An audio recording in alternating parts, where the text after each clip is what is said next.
អរគុណបងសម្រាប់ការកំងទាំងអស់ហ្នឹង3ម្ចាស់បងមានអានេះគេហៅមឹកឆាជូអែមលាយបន្លែមួយទៅជាតិហឹរតិចត្រូវជាមួយអាមេជាក់ភ្លៀងក៏ត្រូវអានេះបុកឲ្យហុងធានារសជាតិឲ្យបងជូរហឹរប្រៃផ្អែមមាននៅក្នុងហ្នឹងទាំងអស់ធានាឲ្យរសជាតិហើយជ្រក់ចង្គាយើងក៏ចាញ់ដែរបងប្អូនណាជ្រក់ចង្គាអានេះមិនម្ចាស់ទៀត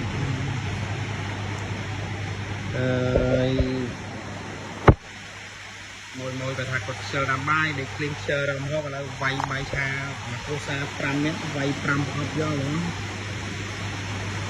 ងទៅរួចអត់ទេមកប្រហុក10000ហ្នឹងហូបអស់ហ្នឹង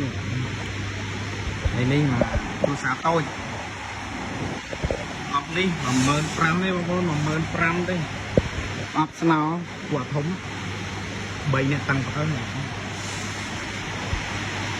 ចឹងអរគុណសម្រាប់ការកំងមួយទាំង3នាក់អរគុណ